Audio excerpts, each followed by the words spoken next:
to adjust to the cold realities of capitalism. The Lomographers couldn't have picked a worse time.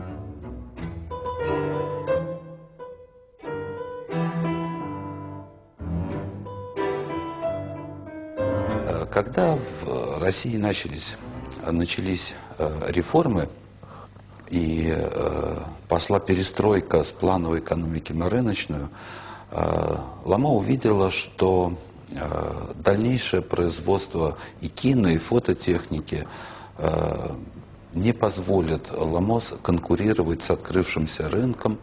So we went there, we had the meeting with Lazar Salmanov.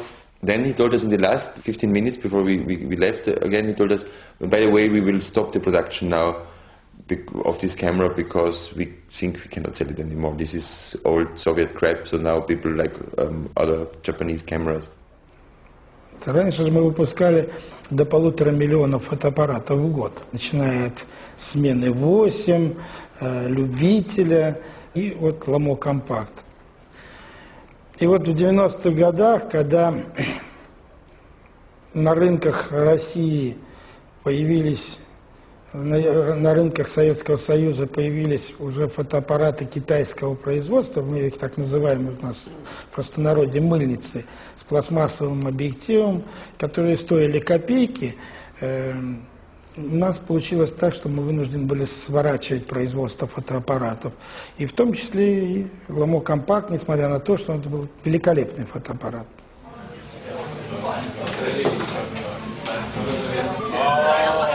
As news spread, groups began to spring up in other cities, first Berlin, then London. They would become the pioneers of an unusual art franchise system of so-called lomographic embassies, with ambassadors to sell cameras, mount exhibitions, and help feed thousands of snaps to the LomoWorldArchive, an ambitious proposal to document the entire surface of the planet. Lomo came into my life in 1994. After about 2 years of searching for a Lomo, I had finally found the address of the guys in Vienna, Matthias and Wolfgang, and I called them up and I wanted to order a camera for myself, which they answered by the question whether I had a fax machine or not, and whether therefore I would qualify as Lomographic ambassador. Luckily I had a fax machine and they gave me the job, so that's how I got my first Lomo, really.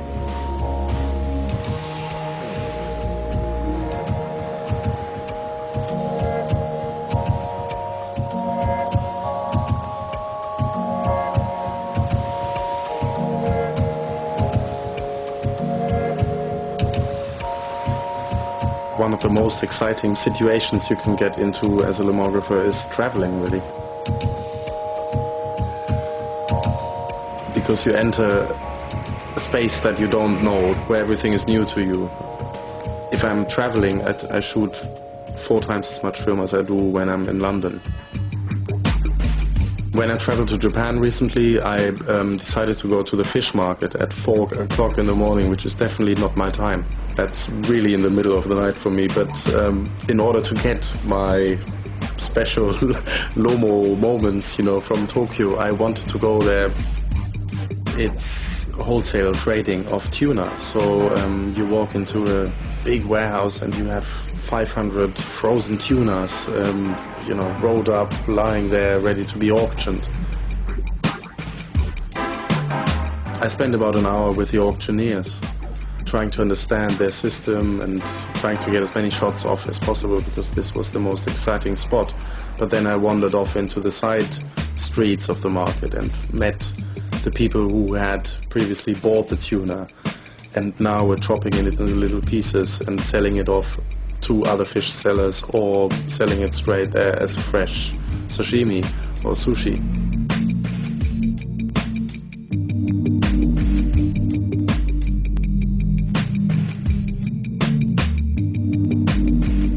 I spent 2 hours where I was just jumping around trying to capture everything, the smell, the sound, the colors. It comes across this place much more than walking around and asking someone, can I take your portrait? I would never do that as a lomographer. I let them get on with their thing, if they let me get on with my thing. One of the pictures, for example, is of a fish seller. He didn't like me hanging around there. He didn't quite know what I was doing because I wasn't lifting the camera to my head, so I couldn't have been taking pictures. And I've got a picture of him looking at me, looking at my face in a kind of angry way. He doesn't realize that I'm taking a shot, but I like him for being angry with me almost, you know. It makes it real, and it is a real interaction. If I would have stood in front of him like this, there would have been nothing. Lomo had already decided to shut down camera production, but the Lomographers had other ideas. И тогда они появились у нас, и мы начали переговоры. Они сказали, что вот мы основали такое общество ломография, показали, что это такое, показали свои плакаты, уже сделанные. Очень интересно, на самом деле, мне очень понравилось. И сказали, мы хотим бы у вас быть эксклюзивными покупателями, хотим, чтобы это был нашим товаром, и мы бы его распространяли по всему миру как элемент ломографии. Я говорю, хорошо, это устраивает, на самом деле, и Lomo, и вас. In the mid of 95, we started getting 1,000 cameras every month, and we really were able to get rid of them and to sell them.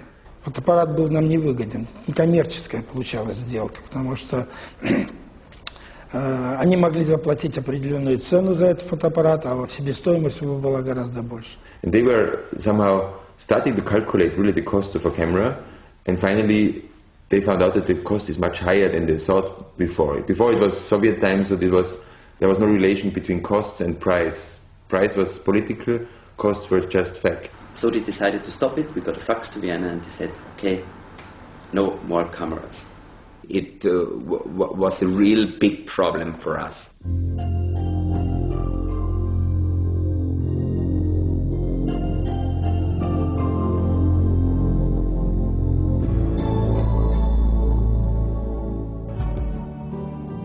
Reaching the open space, having trespassed the limits of our native planet, is the greatest achievement of mankind.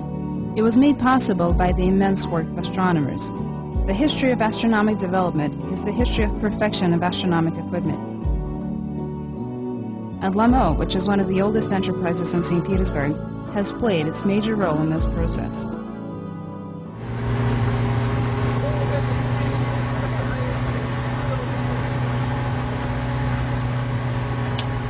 When we visited first time Lomo factory, they were showing us the range of products, and the biggest product was a telescope in the Caucasus, which is the biggest telescope in the world, or used to be in the Soviet times. And this was also the biggest achievement of this factory. So immediately I was dreaming, I have to go there once in my life.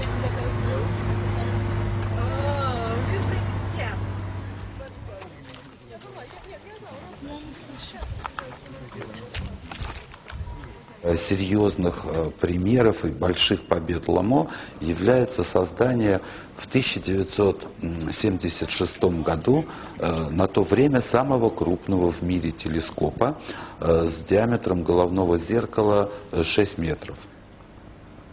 Это был революционный шаг в развитии астрономических. So, come on. Let us see the telescope. Gibst du mir den Nikon? Можно нам зажечь, конечно. Александр, ну у нас будет ключ туда. У нас особая экскурсия, и мы закупленные души. Татьяна, Вера, ist es auch so